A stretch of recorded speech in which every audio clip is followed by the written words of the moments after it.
Welcome to The First Turn. I'm your host, Hyena, and today, Llama and I are talking about this week's Games Workshop preview for the year to come for their major games. We talk about the advent engines and teasers and the partial picture we can see looks like. We talk about the return of the old world, the value of reboots, improving upon the past and learning from mistakes, and more. If you like what you hear, like, thumbs up, comment, subscribe, or follow. Let us know if you'd like to hear us talk about something specific or have any questions you'd like to have us answer. All right, let's get to it. It looked like in the first bracket that they did, Mortarion cleaned up his. He beat Canis Rex the Knight. Well, so talking about the brawl, the big characters brawl that was the Games Workshop was doing in one of their videos. They set up a bracket of big characters that are fighting each other, but it's kind of advantageous to one type of character over another because, like we were saying, you're not getting the opportunity to shoot or do like that kind of stuff before charging in. You just you're in combat, fight, so you better be good at fighting. Yep. Most knights do not have an invul in melee. And so, that's a huge disadvantage because a lot of knights have a lot of big guns that want to shoot before they go and charge in and punch things. But if something else with a big punch comes and hits them, they don't get saves versus it, whereas most of the other characters do. I can't remember if Canis has an invul or not. Oh, I don't know. I don't remember. So he might. Yeah. I saw Mortarion come out. Now, he got to use his pistol, because pistol. But monster. He can shoot at any gun he wants. Yeah. And I only watched a couple of them, and one of them I was in the middle of and then just didn't have time. It was Scarbrand was going against Shalaxi. Scarbrand has to win that, right? No. No? No, because Shalaxi gets to reroll everything and reduce his number of attacks by 1. Well, he needs to hit once. Yeah. Again, it's just a perfect example of Khorne not being the best fighter. No. Ever. Shalaxi gets to reroll hits and wounds against a target, gets to reroll damage, gets to reroll saves, gets to feel no pain. It was that's pretty wild. Whereas he doesn't have any of that. He's just on invuln. Yeah. Yeah. So I was thinking they're interesting. Anyway. You can't really take them for gospel. Nope. Because again, it's also dice. They're fun. So.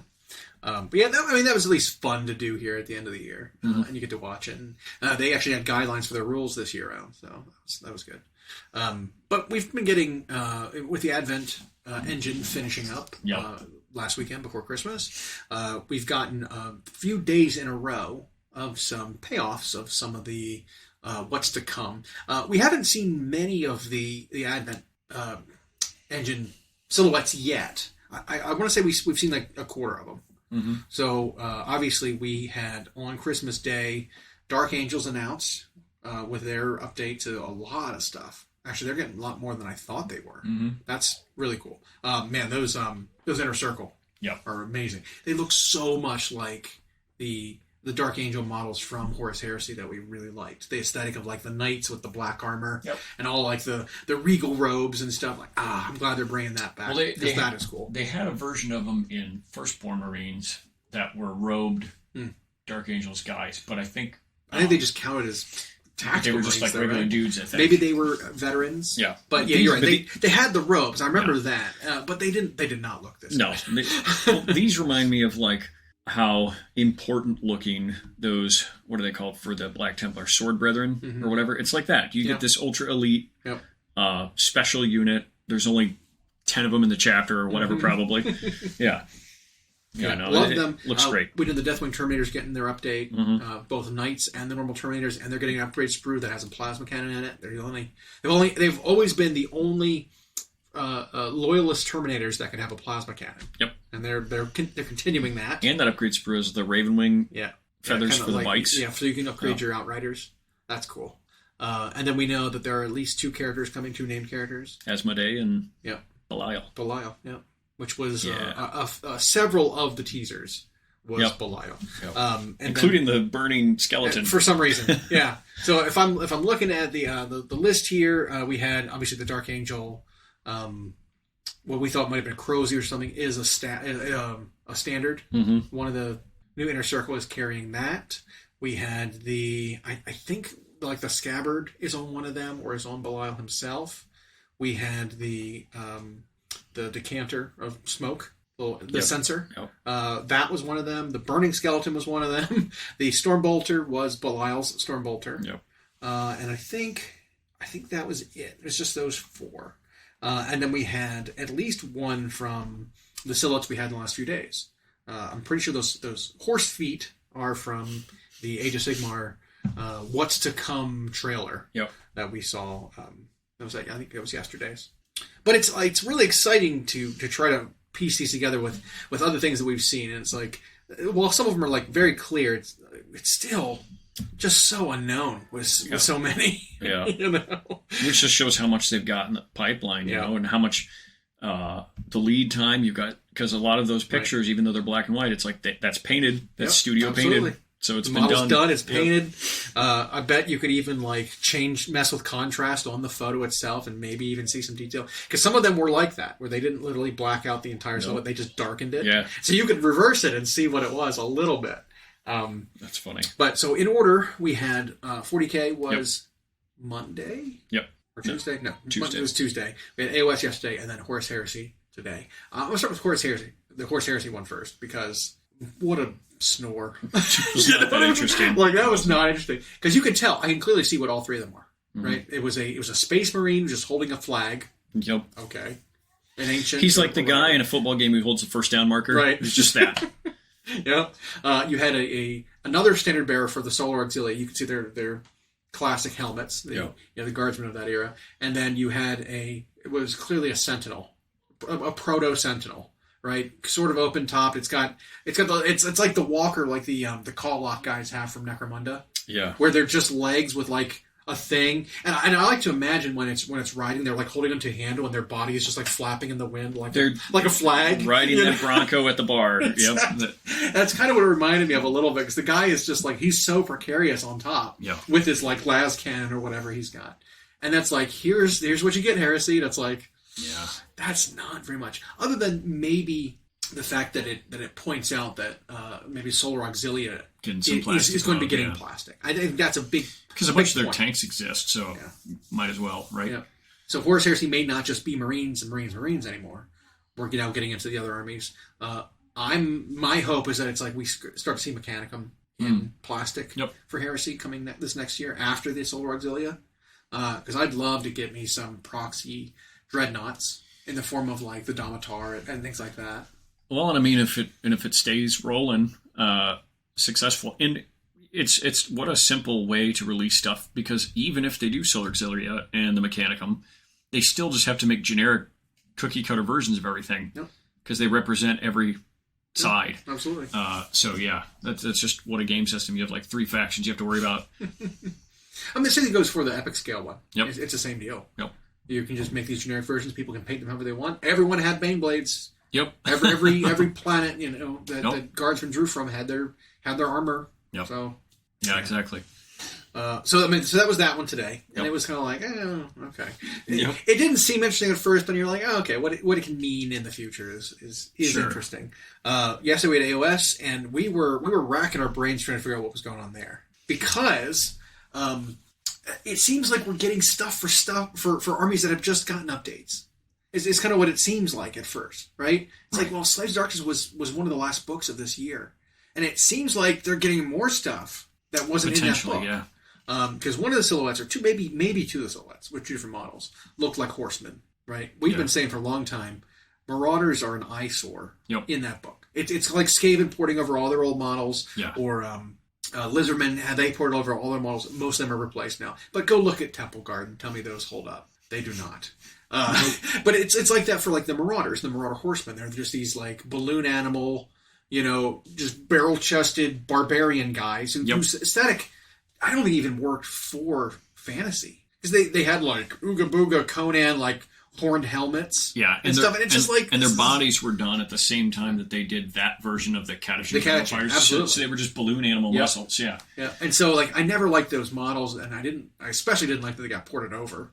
Nope. I mean, maybe they could work as Norskins, because they were sort of Viking-ish, right? Sort of thing, but I don't think they ever worked as Marauders. Like the models never did it for me. So we've been saying for a long time, I would love it if Marauders, that kit, or the name, or whatever, gets retired, or it gets moved back to fantasy. Yep.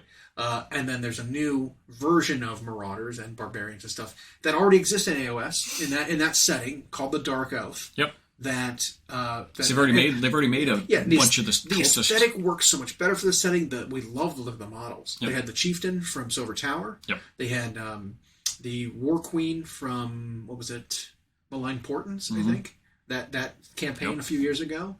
They've done at least 2 actual Dark Oath warbands for Warcry. Well, one of them is a Dark Oath-ish. It's tough to say because they all could be Dark Oath, right? Because they're all following these weird minor gods that are the main gods. They're human in and they secret, serve chaos. Yeah. You know, so like, but the aesthetic is definitely the Savagers, which is the true barbarians. But then they also had the Untamed Beasts, which were kind of barbarians that wore bones and bone weapons. Yep. I mean, that could kind of fit the aesthetic. You had the Varanspire Tyrants, who look like lightly armored Chaos Warriors. Light, yeah. Yeah. And they came before the new Chaos Warrior update. And they really showed us what warriors were going to look like. Because they carried over that aesthetic, phenomenally. And then there was at least one Underworlds warband that was Dark Oath. It was the one with the wizard. She had like the eye in her palm and like the weird messy ponytail.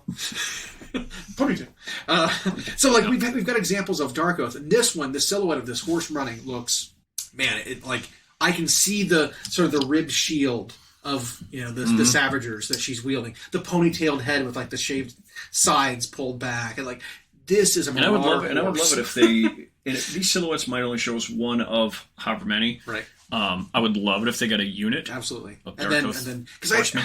Because the Dark Oath horsemen are the Marauder horsemen. Their rules have always been okay. Yep. Their speed, they're cheap. They usually have a shooting attack. Javelins or something that are decent. But I've never wanted to go and buy those 20-year-old models now. Or maybe not even 20, but like they're old. They're up there. But I've never wanted to go buy those models now. Even though I wanted to run some. I don't want those models. Nope. You know what I mean? And so like this will give me the excuse to go and get actual cavalry for that type of army. Because one of the builds I do for my Slaves of Darkness is very much a cultist, just barbarian heavy army. So I like the idea of it. And so this would give me that opportunity. So I'm excited. It could just be a hero. Could be. But I'd hope that if they came out with a cavalry hero, they'd come up with a cavalry unit to go with them. That's my hope. Maybe a new chariot. The chariot could use an update too. But that's asking for a lot. I would be super cool with them doing a wing of releases that was just speed freaks, lightweight for chaos. Yep. That would be nice. So we had that. Some of the other rumor. One clearly looked like a Night Haunt. Well, yes, that one absolutely. I want to say, if not the same name, the same function of the Karen Wraith. I think it might be a new Karen Wraith model, if not a named guy who's a Karen Wraith kind of esque. Because it's clear he's just a ghost with a scythe. Yep. And the Karen Wraith model is old. I mean, it's kind of in that same era as when they did the old Chaos Lord on foot. Remember that model? Where he's got this big paddle glaive. Yep. And he's got this like pig nose pierced with like these ugly horns. And his chest is huge, but his legs are tiny. Yes. Remember that model? Yep. So like the same era that came out, I'm pretty sure the Karen Wraith came out in a similar time. And just their design wasn't dynamic back then. Even though it was plastic, they came with square bases. They were crammed in. They had to be tightly packed so they could fit in rank and file. So they could fit in a unit. Yep. And so the designs just weren't great. They didn't hold up. The Karen Wraith is a derpy looking model. Like look at the Bladegeist Revenants and everything they came out with when Night Haunt got their update. Right. They're essentially Karen Wraiths, but good lord, they look so much better because they're like flowing, wispy ghost swinging weapons, and the Karen Wraith is just like, look at me, as he's like hugging his scythe tightly, So an update to that kit would be great. And then we thought there was an elf or Slanesh aesthetic to the other. That one I don't know. So I was digging into that one, looking at a lot of those pictures and reading about what people think, because it could be any kind of elf, right? Yep. Just the way it was like moving and flowing, it reminds me of either the some of the sisters of the Daughters of Cain, the way they move, the witches. It reminds me of War Dancers from Wood Elves. It reminds me a little bit of like the Tenebral Shard. Remember that model from Silver Tower, which never turned into anything. Never followed up. No. And it reminds me a little bit of like I had sent you some photos of like the Idneth, not Idneth, the Lumineth models. I mean, it could be any of those, really. It could be anything from Slaanesh, even the humans. Yeah. Right? Like, they kind of are in action pose like that, and are doing weird acrobatics. Yep. There is one photo, though, that I thought was interesting, where it kind of shows it from the opposite side, and it looks like the guy, it looks like a dude on the from the one side, has like a thing up over his head, kind of like dangling, almost, kind of off of his head or his helmet. That does look like a seahorse. A little bit. Well, if you look at the Lumineth models, they have a very similar aesthetic for all of their temples. The bull guys that had the hammers with the spike, they had these cone head helmets with bulls on top. Yep. The guys riding the little kangaroos and the bows, they had a fox or whatever on top of their helmet. This, we could be seeing a helmet with like these seahorses or hippocamps, or whatever you would call them. Another chamber. So I think it could be a chamber of Lumineth, where they're like, these are people are saying the water temple, as they call it. They're like flowing, dancing, whatever temple of the Lumineth. So they're less like, I'm going to fight you, and more like war dancer-esque. And so like those two paddle things that it had that I thought looked like pickaxes could be those like, sort of curved just blades that he's dual wielding, swinging around. I think that'd be less interesting. When the dead water elves need an update, they're going to expand Lumineth possibly. Yeah, so Lumineth will get their fourth major release, because we had the original ones, which were the archers and the spears.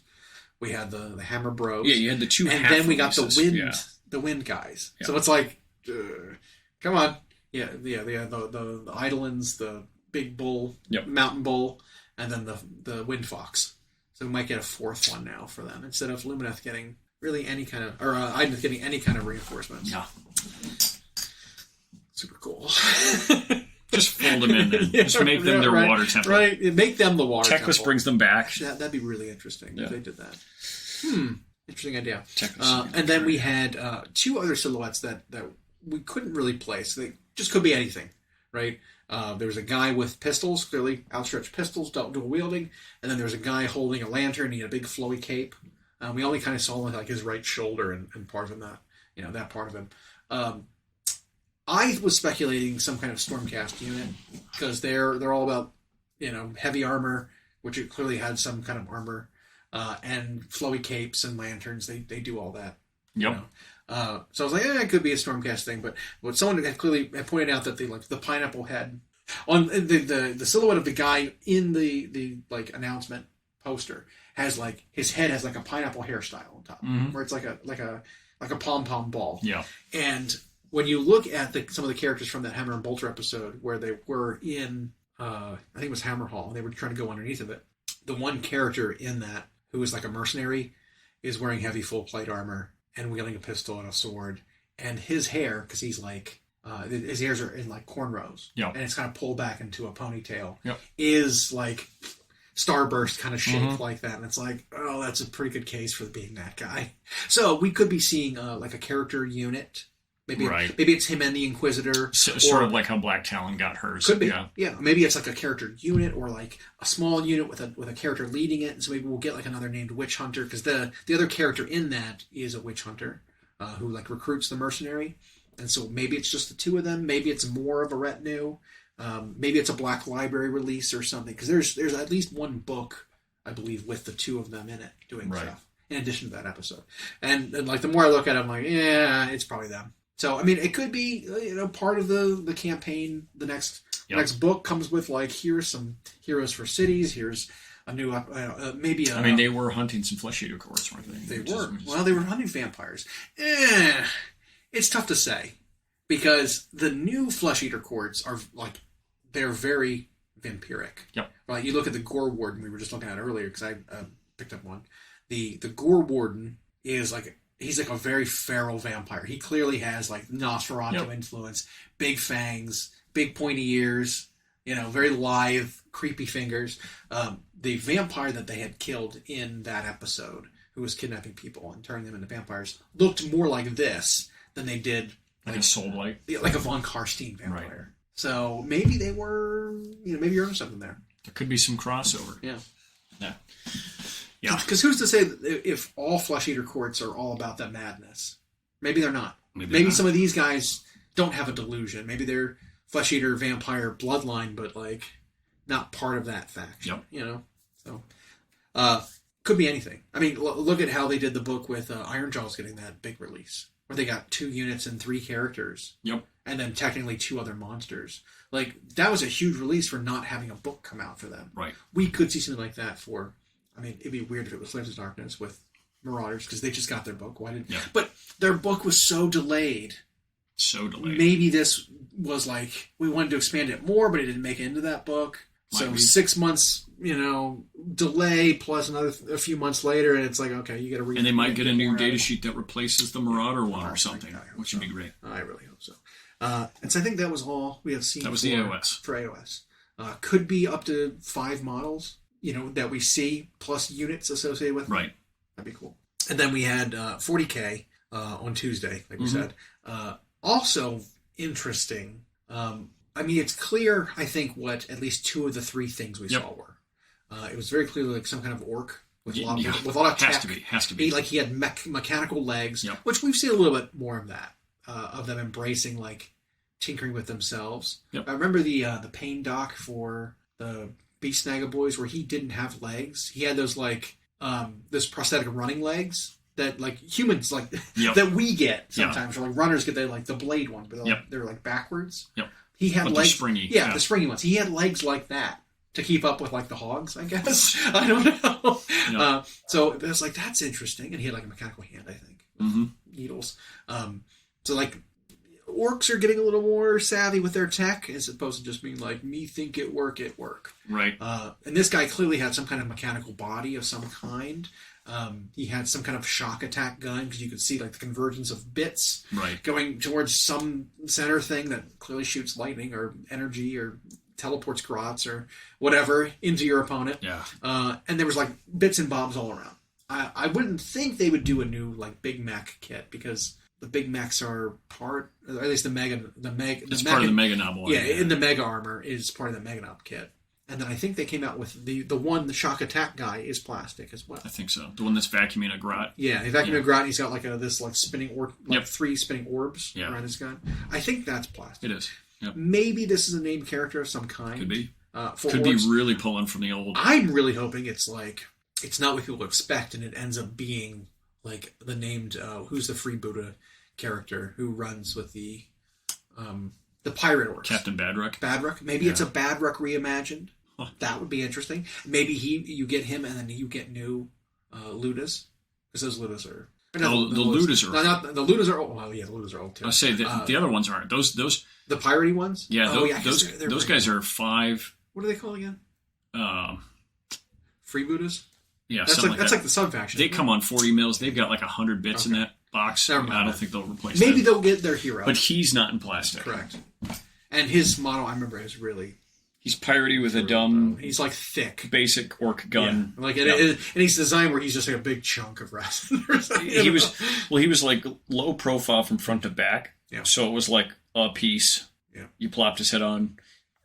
Maybe could just end up something totally. I know. Probably not what I want, but it could be. Yeah. I say there's like a 10% chance. It could be some guy. It could be some guy from an older edition that I'm just not thinking of. Yeah. Also. Well, they've updated several. Yeah. Already. Like they did Skarsnik? Skarsnik, no. Snickrot. Snickrot. They did Zagrod Wartsnaga, which is really cool. That one's a crazy one. And obviously they did Gaz a couple years ago, which I'm looking at right here. Yeah. So like they're trying to, I think, knock off all the named characters in the different armies and get them new models. Yeah. Maybe there's something that you orc nuts will think of what he is supposed to be. Yep. I don't know. Some guy that just can't remember. And then there was one of the big mystery models, which could be one of 2 things, is either a Custodes new character. Oh, yep. Or maybe a unit. I don't know. That's a Custodes model because he's clearly got a Guardian spear. Yeah. Like that is the weapon that Guardians use. Yep. It's a bolter on a polearm with a spike on the back and a spear in the front. I've seen that weapon before. But the rest of the model throws me off because it does not look like a Custodes silhouette. It's got like, I don't know, almost like, I'm trying to remember the nationality. Was it Poland? they had those horsemen that had those giant, like, that almost reminded me of, like, Native American headdresses. But they were behind their backs. They were called the Hussars. Huss. Yeah. The winged Hussars. What nationality is that? I don't know. Eastern European. I'm pretty sure it is. The Polish Hussar. Yeah. So they were like cavalry guys who wore like plate armor, but their flags in the back were these like weird headdress things that were like curved forward and had all this like the hair, almost I don't know what Roman. What do you call the crest? Right. Almost like that, but for their whole body. Yep. And so like this silhouette looks a little bit like that. You know, where it's coming up over his head. He's clearly got a helmet, which I think could be a Custodian's helmet. Well, there's a bird head on the front of the helmet. Yeah, which, I mean, Custodian's all about eagles. Yeah. They love eagles. Definitely got, like, chunky legs. But I can't tell. Because, like, the rest of the body looks like it could be a Votan thing. Yep. And I think a lot of other people are convinced of that because of that weird crest that comes around the back. A lot of the Votan models have that on their characters. Where it's like an ancestral, like, gargoyle almost coming over the front of their head. And he's got a little bit of that going on. I'm convinced it's Custodians. It's got to be, I think. Custodians model. Especially because we know they're getting an update. They're getting a codex soon. You know? Right. Yeah, I actually, the photo you're showing me there is what I have on my computer right now. Yeah. I mean, because he's even got that trigger handle and shield-ish here. Maybe a shield. I think he's a hoplite style Custodians model. I think he's got a spear and shield. Yeah. Which I think is really cool. Or could just be a character, could be a unit. We could learn that the Emperor uses like Votan to make their tech. That'd be fun.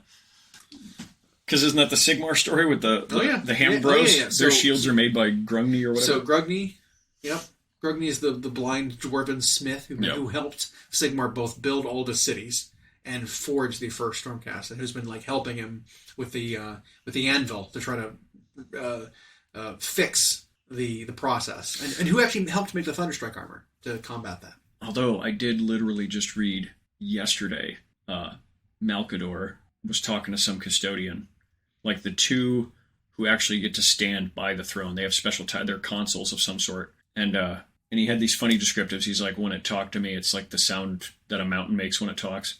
But then he was describing how different the custodians are from any of the other creations. And nobody else was allowed in there when he made them. Even Malkador didn't get to be a part of the creation of the custodians. So who knows how he made them? Right. Heresy. Maybe Votan made some of the tech, or he stole their tech. Yeah, I'm convinced that most of the things the Emperor did before there were worshippers of him, they would consider to be like heretical. Yeah, because like how often does the Emperor like, all right, I'm telling you to do this thing, like. Don't cross this line. Like it's clear he knows the ramifications of it because he fucking did it. Yeah. And it's like he's like, I did this because I needed to get where we are now. No one's allowed to do any of this stuff anymore. I've already done it. I know the problem. Don't do it. And then they do it, and then it's heresy. Because it even described it was describing a memory he was having about the Emperor like doing cave drawings that long ago, and like.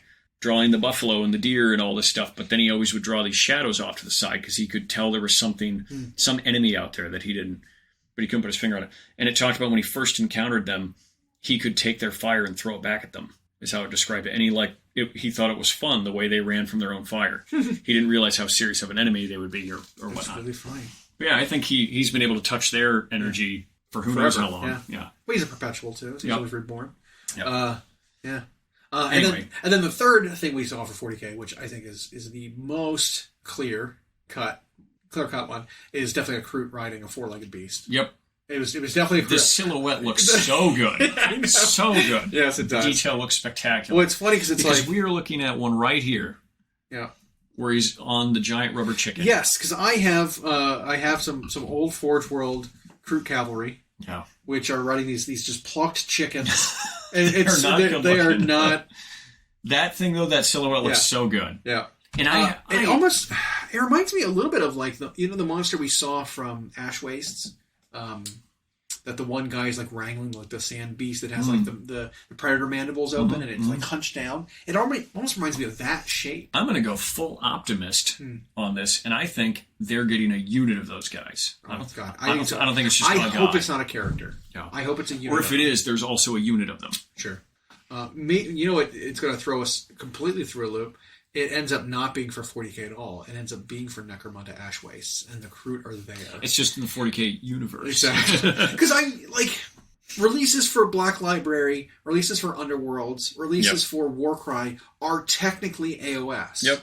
Even though it's not for AOS proper, it could be they're lumping all that together, right? So some of the stuff we have might not be updates to armies. It might be warbands. This could be a kill team. This could be a. So you're going pessimist. I am a little bit. I'm hoping for Kroot Mercenary update because we did get a Kroot kill team. We did, and there are other Kroot silhouettes that have not been paid off yet. Yeah. The Kroot, there's like a Kroot rifle, a Kroot gun that we've seen without the bayonet. There's a Kroot hand holding a something. So that could be that guy, honestly. But this is slightly off topic, but not. You just mentioned how they do like the universe. It's not going to be a Kroot. It's going to be a Kroot. It's going to be a human who's wearing a Kroot head, a mask. And it's for it's a dead Kroot with Kroot hunting Kaddish and jungle fighters. Yeah, right. Because you're right. It's like Kill Team Necromunda can all be 40k. Yeah. And then Warcry, Underworlds can all be AOS. And now with Horus Heresy, you also have Legions Imperialis, Aeronautica Titanicus. So I think Blood Bowl is going to get moved back to Old World, and it'll be under that umbrella. Okay. Right? Yeah. Like they'll give each of those 4 games their own little sub games, little umbrella. Yeah. Sure. I don't care about that. I would think tomorrow we'll get silhouettes for Old World. Probably. If I was a betting man, which I'm not, I would say yes. Old World's gonna be tomorrow because they did show us some new Tomb Kings. Yeah. Out of nowhere.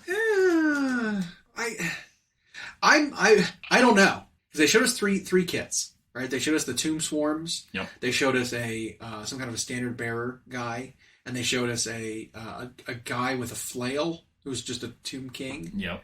But it's interesting because they really designed the oldness into those kits. They are because they do not look like new kits. I saw them. They might be resin. I saw them. I think they are resin, but I saw that. I'm like, I can't tell if these are just old kits they're bringing back. And I don't think these were, or if these are new. I can't tell. They look so chunky. They would fit in really well with the old, like, fine cast models. I think these are new, but by new, I mean, they just haven't been released before. Right. But they might have designed those in 2011 or something and just never got around to releasing them. I don't know about them.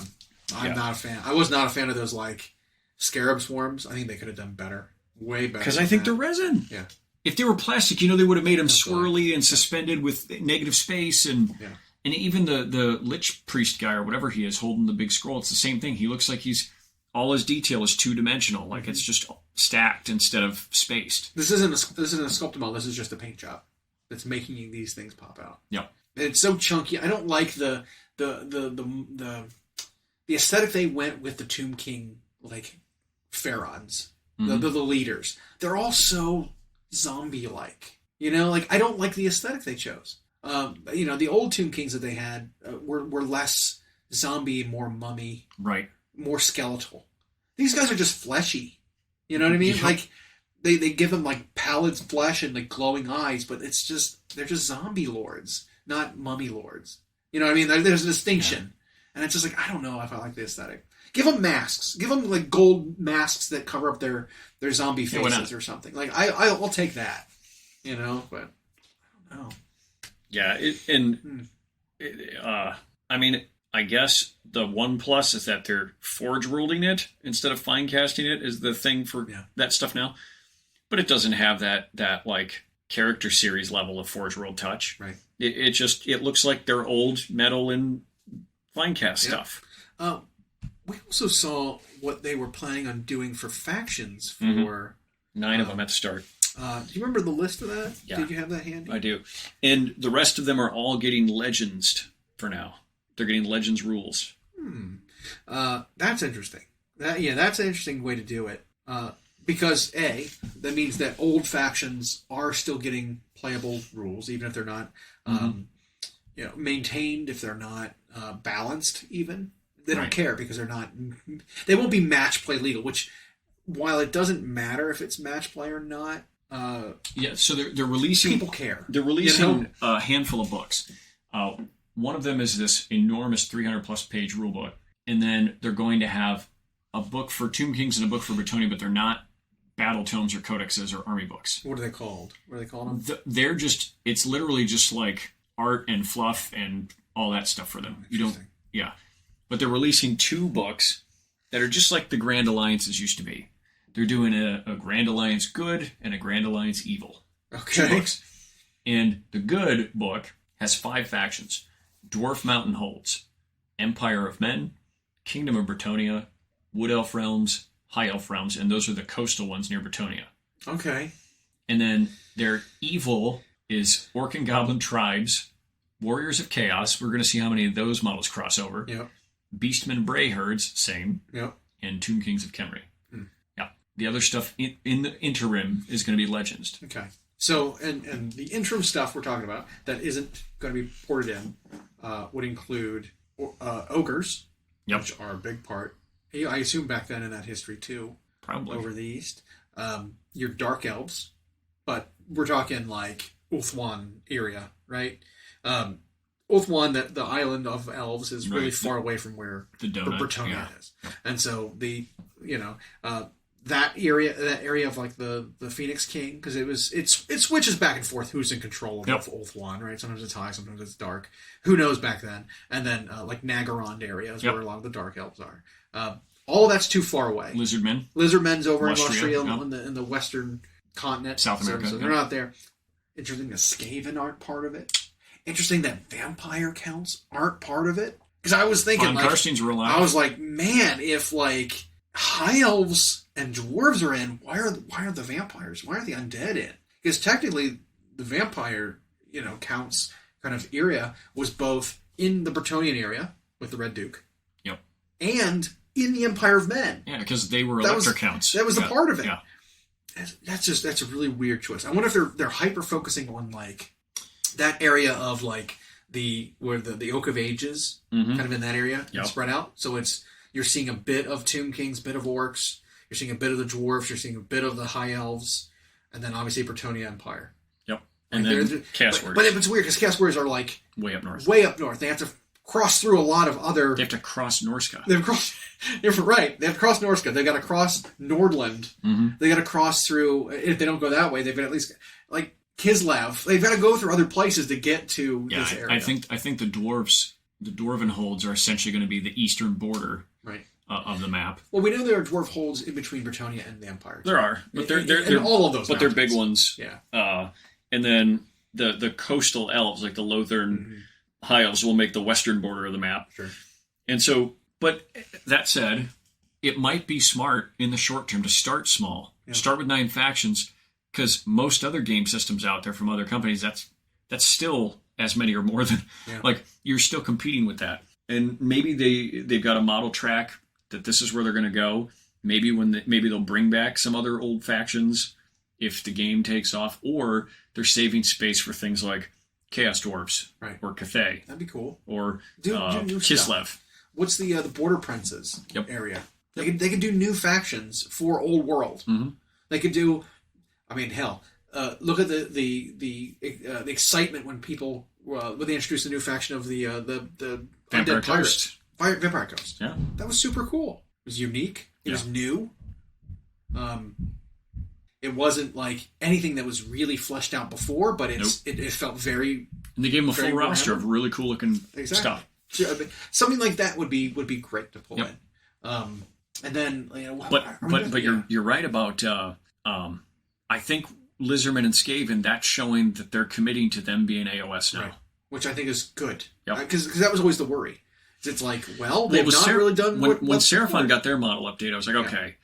But with Skaven, I've been worried. Yeah. Are they towing the line between if they're going to go back to Old World with them or... Right. I think with Chaos Warriors, that's interesting to me because that's one where Well, they called it Warriors of Chaos, which doesn't have to necessarily mean the soldier type Chaos Warriors. Right.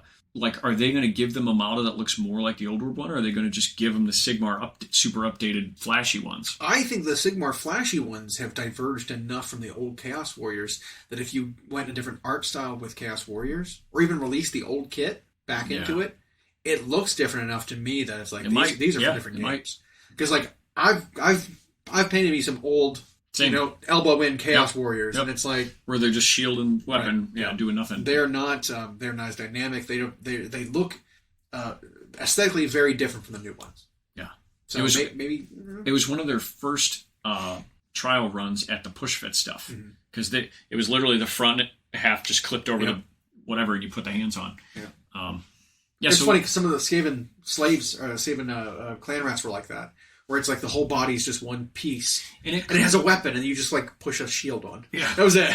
and it could point to what we've hoped for in that in AOS, Skaven are going to get a Seraphon type update with a pile of kits. I'm hoping so. I'm hoping some of the teasers actually. Well, I just know even whatever that little warlock was that came out not that long ago. This one? No, not for AOS very recently. He might have been Underworlds, but he's got a staff with a gem in it, and then he's holding something over here with smoke coming from it. Because Jose David. No, Richard Gray painted part of one. Was that a Slanesh one? No, it was Skaven. Skaven one? Yeah. Why not? What? It was like an Underworlds warband. For they did the Clan Pestilence one. Yep. Yeah. And it's like, so their aesthetic looks great on New Skaven. They just got to make them. Yeah, they had the standard bearer or the not the standard, the sensor bearer, the single sensor bearer, and the Plight monk. yeah, that's right. The little rat holding a warp stone chunk. Yep. Yeah. Why not? And so, they showed they could do it. They did with the Clan Hessian warband, the new assassin. Even though the first one that came out, the brown plastic ones. Yeah. So it could be they're sitting on a pile of it. They're just waiting for a. Yeah. Right now they're doing this Flesh Eater Courts thing as the villain. Yep. And then, which is cool. Yeah. I mean, it's Flesh Eater Courts plus vampires as it's turning out. Yeah. Are both a threat. But it's stemming from the Flesh Eater Courts. I'm noticing... So Nagash, who has kind of been involved at the end of every edition. Yes. The Death factions are the big bad guys in pretty much every edition's end. Yep. After the big battle with the initial season 1, call it, of AOS between Chaos and Stormcast, everything else has been like Death is a problem. Yep. I mean, where it was like either we have to bring guys out to fight ghosts, we've got to bring guys out now to fight, the madness. Teclis had to fight plagues. The Necroquake, and Skaven screwed it up. There was a bit where it's like, oh well, now there's these like bone construct armies we got to fight now that are messing everybody up with the Bone Reaper release. Like undead are just the problem. Yep. So, Shadespire, even a bit of that. That was an undead city. Yep. What's the board game? That had the weird shake-up with the wolf people. Remember the wolf? It's one of the quest ones, wasn't it? Yeah. Something City. Curse City. There you go. Curse City. That was Vampire The one that released, disappeared, wasn't talked about, got re-released again. Exactly. Yes, that one. But yeah, Death is always the big bad guy now in kind of this setting. And I'm glad they diverged from being Chaos being the big bad all the time. Because they started AOS with Chaos having just lost the war, basically, and it was like, oh. Yeah. So it was like... Well, it was a hollow victory. They won the war. They won the war in the story before the game. Yeah. Yeah. Exactly. But then they just like, we're just going to shut our doors and you can't come in. Yep. We'll just rebuild here. And they're like, oh, now we're bored. Yep. Which... and so it's been Nagash all the way. He felt everybody betrayed him, and so now he's stealing everybody's stuff. Mm-hmm. They stole his stuff first. All your dead stuff is now mine. Yeah. That's I think it's funny how often he gets foiled by just the stupidest things he didn't plan. Like the one story of the Necroquake one, the Malign Portents, where he like inverted the direction of the realm of death for the way the magic worked. Yeah. So like, instead of it being like strong death outside near the edges, it was strong death in the center. That whole thing was because his pyramid was sabotaged by a bunch of Skaven looters. Yep. Which is hilarious. Yep. Because it's like. They did a short story which cracked me up so much. They talked about they were planning this heist of this really important mission that they were going to do, and like they had these assassins that they had recruited from all over. And one of the guys was like, "This is the biggest, most hulking impressive, like, assassin specimen, Skaven specimen, like anyone had ever seen. This guy looked terrifying because he was just this big, huge assassin. And they're like, all right, well, this guy's going to get this job done. They're like, oh, man, what are they going to do? So they go through a warp null hole, whatever, and they teleport in this place, and it's within one of Ganash's keeps, and you're like, what are they doing? And then they start going, and all they were just popping gems out of the walls. Yep. And just stealing. And it was like, that's all they were doing, this big heist that they were planning. It was just a smash and grab. Yep. But because they popped all these gems out of where they were supposed to be, when he initiated the ritual, the alignment wasn't proper because all the gems that he needed were missing, and it just like collapsed in. It was like Magneto rearranging Cerebro and killing literally all of those Skaven. By the way, yeah. They all got trapped inside the pyramid, and just they all died. But then the whole thing just fizzled. Yep. It's just he'd been doing it for thousands of years, having his skeleton minions just carrying single grains of sand back to build these pyramids for just hundreds of years, and then it was just like They messed it up in like 5 minutes. They just screwed up the entire thing. Always hilarious. Yep. I mean, it's like the comet being just a Skaven riding warpstone chunk or a rocket or whatever. Yep. It's like the Skaven. One of these most recent stories with the Troll King. They were fighting Stormcast, and the Stormcast was going to kill the king, the Troll King, but then just got gunned down by warp lightning cannons because the Skaven were there because they wanted to go down under the ground and get whatever was underneath the ground that the Troll King was going to smash and reveal. He like smashed the temple and it like exploded. Right. And it revealed just a bunch of stuff down in the crater. And the Skaven wanted it. So they like stopped the Stormcast from stopping him. Not just pure Agents of Chaos. Yep. Not chaos like as in the gods, right. But just anarchy. Yep. They show up and just mess up. Doesn't matter what your plans are. Hell, even each other's plans. They mess up all plans. They just don't betray each other. Plans. So I want them to eventually expand on Skaven and make them a big bad guy in one of these times. Yep. Just give them a full refresh of cut some stuff. That's fine, but like if there's old things they don't plan on updating, cut them and then give us a bunch. I can't think of what they would cut because all of it seems kind of kind of bare already. They've already cut some of the stuff that I thought was weird, like not rattling guns. The bombardiers, the Globadier weapon teams are gone. They cut something else. What was it? So they had the flamethrowers. Shit. There was something else that was like, this seems like it should be necessary. Yeah, but they could just get a bunch of new stuff too. Yeah, right. Yeah. They totally update any of that. Yep. Just say, here's a weapon team kit. It can swap the front out and makes 4 different weapon teams. Yep. Problem solved. But they cut like slaves. They cut slaves out, which is fine. They were old models anyway. But like what is remaining right now, if you're going to go with the clan system, it's all kind of necessary. Because each clan only has like 2 or 3 units. Where do you go down from there? And that could be another thing too. It's like their last run with the Skaven book might have been like just a Band-Aid, right? Because they've got a. Well, they also didn't change much. No, like they really didn't do much. It was one of the few books that felt like a port. Yeah. Because all the other books have gotten some radically new ways to play, and theirs was like almost photocopied. Yeah. The Warhammer Total War roster actually has a good baseline for what they could add to Skaven to make them a more interesting army in AOS. I especially like what they did when they did the Death Master Snickage update. There we go. They had like new units, like the little Guando rats with the spears. They had their own like Ashen Wizard. Yep. Like they added stuff that expanded that roster that helped that army, because you can play just straight up Clan Eshin, technically. I want them to see Vermin Lords in Total War, but because we don't have that yet. That would be neat. But like that's like as we've seen, like Total War is a great baseline for what they can do for these games to make them better, and then what they have in AOS, they can put in Total War to make Total War better. Yep. I mean, like when they did Slanesh Demons and Tzeentch Demons in AOS, they based a lot of that stuff on the new models that AOS had, like the Keeper of Secrets in there that's the new model. Straight off that model. It's not the old one. That's the new one. That was long. I mean, even if you tried to argue, it's like, well, it was end times and stuff, and like the Bloodthirster had a rectangular base, right? And so it's okay that it looks like the same one in AOS, but it's like, nah. This one's an example of where they straight up ripped Lord off of Change AOS. and Keeper. Yeah, to give a better model in Total War Fantasy based on the new model. And it's like, and I'm not mad at it. No. You know what I mean? But like, there's a little hypocrisy there too.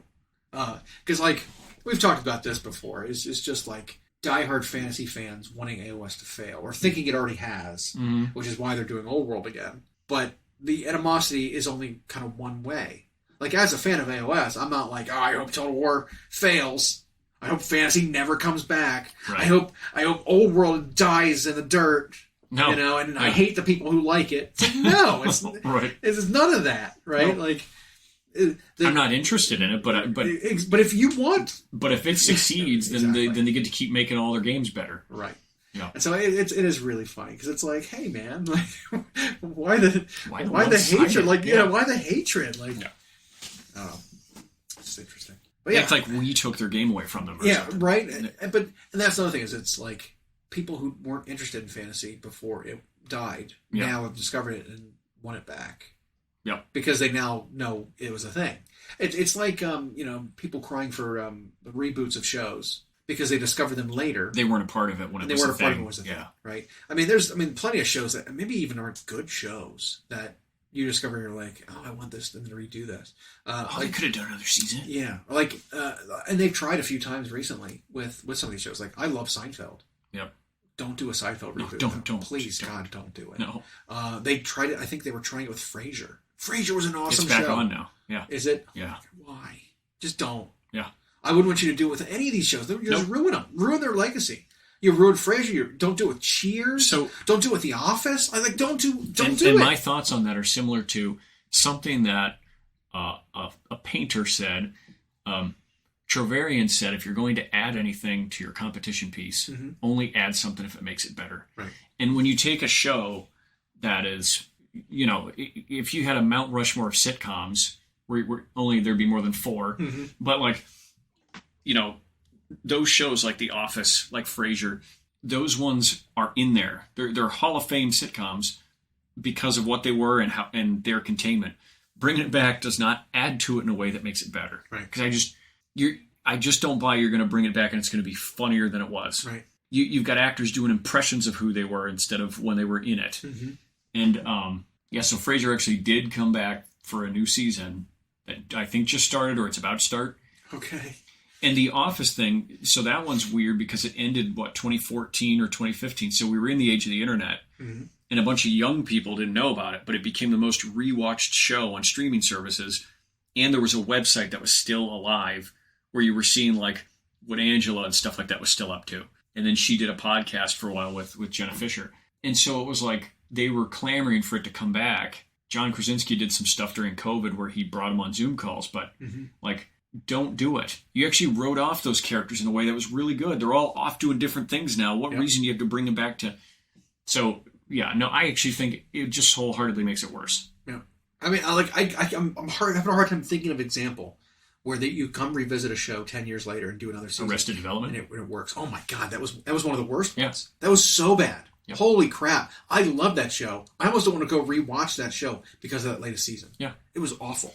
And to a lesser extent, Parks and Rec did that. I did not like that recent season either. I think that 3 year later season or whatever, it actually is easily the worst one. Yeah. They kind of did it with, this show wasn't quite as up my alley, but New Girl did that for their last season.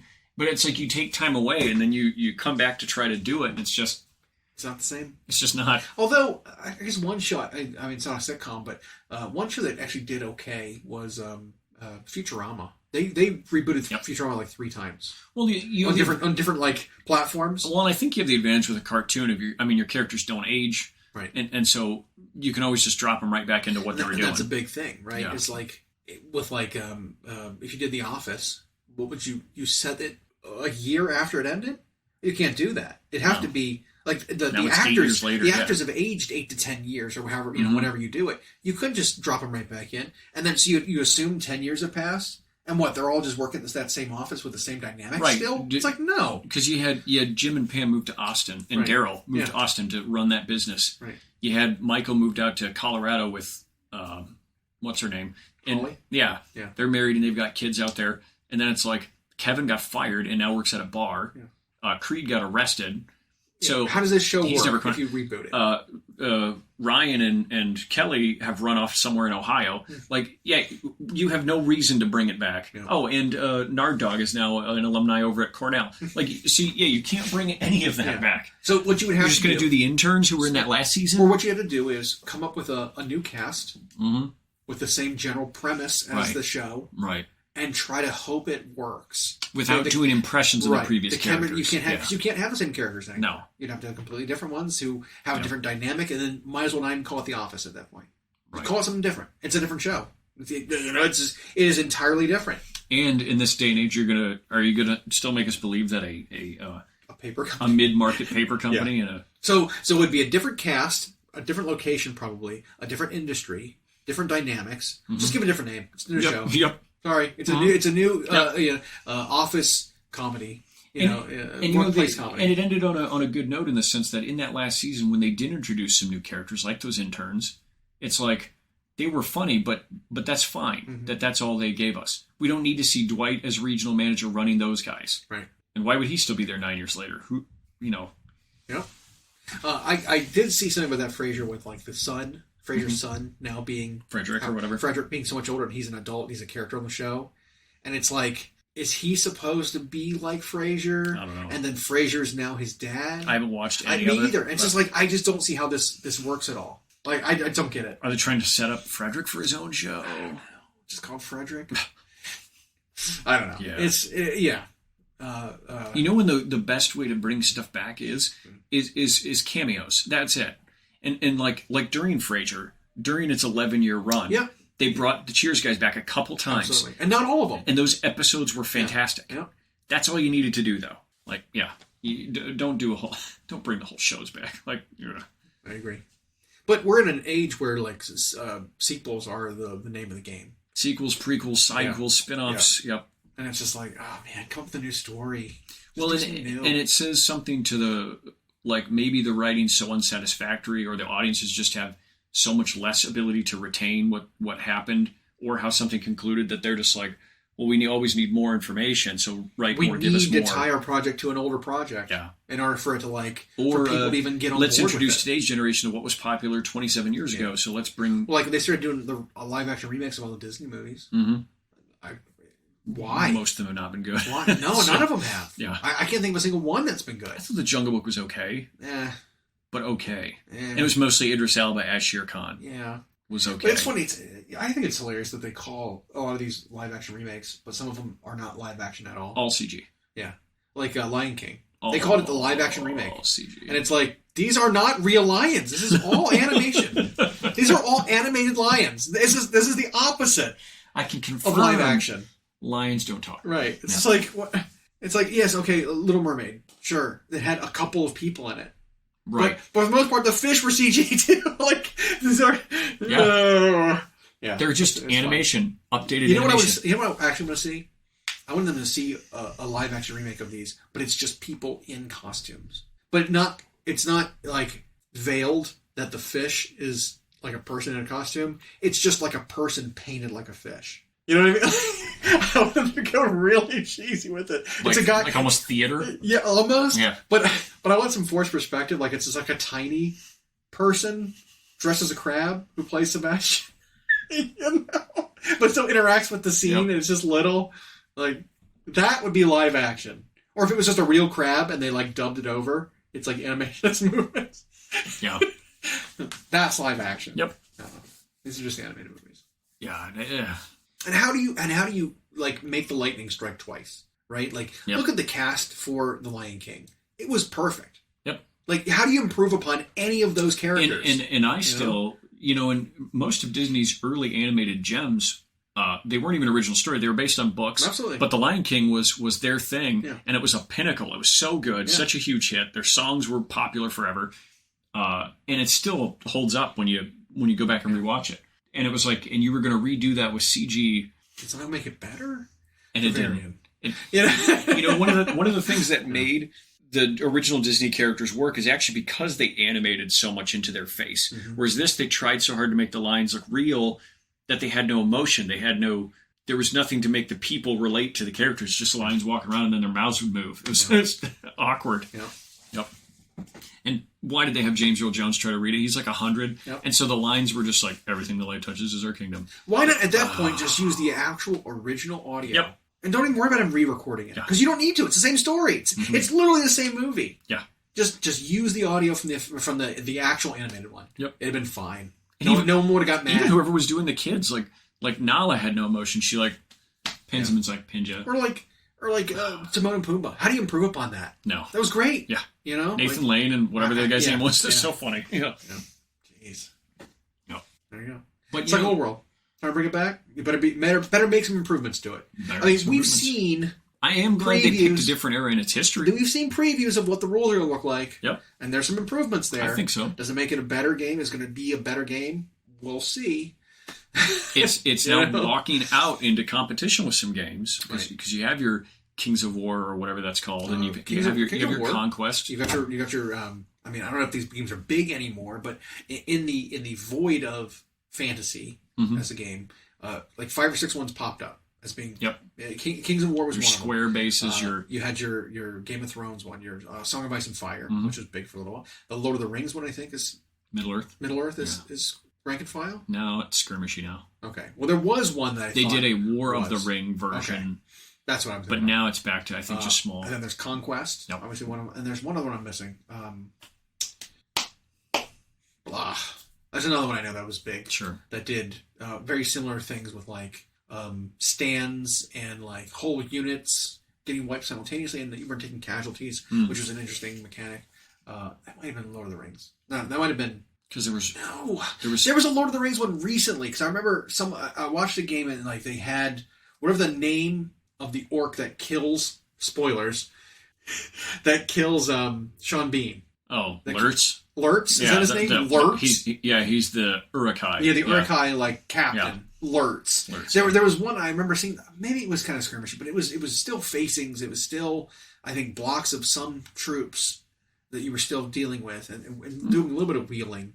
But there were like solos too that could do that. I remember seeing it when Lurtz was in it, and he was like assassinating people. I call him Sean Bean. I know when not Aragorn. Oh my god, Boromir. There you go. There's. We just crossed the 20th anniversary of Return of the King, by the way. Yeah. So I don't know what edition of Lord of the Rings it was. They did a version that was called War of the Ring that put them on stands. Okay. The recent one, they just call all of it now Middle Earth. Okay. So like, they came up with those really cool ram riders for the Dwarven holds in that. They were on rectangular bases too. I think they ranked up to fight, right? Isn't that the same? Middle Earth is all on rounds. Okay, I don't know anymore. But they might still do like do they do trays where the rounds go into trays and do because they did that. They did that for War of the Ring. Point remains though, there was a void when fantasy disappeared. Yep. Other games have made innovations to the fantasy system. Yep. Is this going to re-innovate its own system to make it a worthwhile game to play over something else that you? Or now that it's coming back. Will people abandon those games that fill the void? You know, and then those games will be left for naught. But we'll see. I think you have to, if you're not going to encroach on another market, you have to draw in new players. Do we think Old World's going to pull new players in? I don't know. I mean, are people who because we've talked about Old World before, and it's kind of a put your money where your mouth is sort of move, where people are like, hey. I've got this old army. I've got an old army. I've got an old Tomb King's army that I could literally dust off and play with. At least a pair of guys at the shop who have old armies. Right.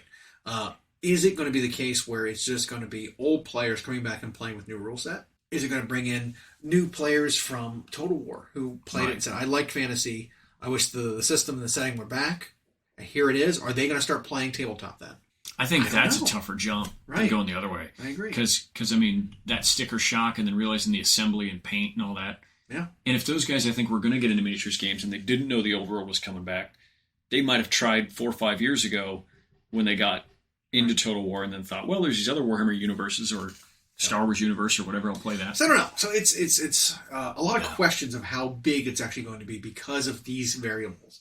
Right? Might be why they're only doing 9 to start. How many new players? Yeah. How many sales are you going to make off of old players bringing their old armies back? You give them some new stuff to have to buy. And some of those guys were the kind who never bought new models, ever. Exactly. They always just held on to their 30-year-old. And then for the players who have moved on to other game systems, are they going to come back? Right. Are players who already play a fantasy game or another Games Workshop game also going to play this one too? Mm-hmm. It's just I don't know. How big is your market for Old World? I'm not sure. And maybe that could be why there's so few brand new models to start. Mostly characters, a couple of units, and then we're going to start with 2 armies. We're going to have rules for 9. Right. See how this goes. I wonder how many of the models that are coming out are just reboxed. If they're making the kits new, or if you open up one of these brand new Old World kits and you look at the sprue, if it still says like 2001 Games Workshop on it. If it's literally the same sprue that they had in a box in a warehouse somewhere, that they've opened the boxes up, packaged them into new boxes. Because they said they're doing that with some of these old plastic models. It's the same kits as before, with new paint jobs and new studio paint jobs, right? To give you an idea of what the armies looked like back then. But it's still the same models, right? We saw them like with the Knights of the Realm, like the Peasant Bowmen, the Knights of the Realm, and stuff like that. And while the models looked fine and uniform under this new paint scheme, did they literally open up boxes from made 20 years ago and are painting them now? I don't know. Is that new starter box of Tomb Kings going to be literally sprues they took out of boxes elsewhere that they've had sitting for 10 years? It makes me wonder if they had to pull out the old CADs and print new, so they might still say 2020 whatever on them. But as far as we can tell, it is the old models, or at least the old design. They have done things in the past where they've recut a sprue. Mm-hmm. It might be they weren't sitting on enough to do that anymore. So they had to fire up the old stuff, which eats into production. Like, who knows? Well, I know that, while this is the same system, there were Skaven, there's a Skaven starter box that I got that had, that was made in the last couple of years, that had Skaven clan rats in it, that when I looked at the sprue date, it was like 2016 Games Workshop in a brand new 2022 starter box. That's, again, made literally 10 years ago. And while the models are fine and they kind of, the plastic's fine and it holds up, it was like, this is still an old model, I think until 3 months ago, that's what the Gaunts were like, was they were a 12-year-old or whatever. But being put in new starter boxes for a brand new army, or a brand new, codex. Yep. So this is a whole other level, though, because it's a new game with old models. Like, it's interesting. Yeah. I guess we'll see. We will. I heard your stomach sounded like it growled a little bit there. Yeah, a little bit. is hollowed out right now? It's been a minute since I've eaten. Okay. So I might need to remedy that at some point. Like a rat we could gnaw, like a Tomb King down to the bone. Yeah. Like a plucked chicken, that Kroot ride. His name is Sanders, the Kroot. Okay, he's the Colonel. He is the Colonel. All right, let's see. Thanks for listening. We hope you enjoyed. Check out our new episodes every Friday on Google Podcasts, Spotify, and Audible, or on Podbean. You can also follow myself and Llama on Instagram for more.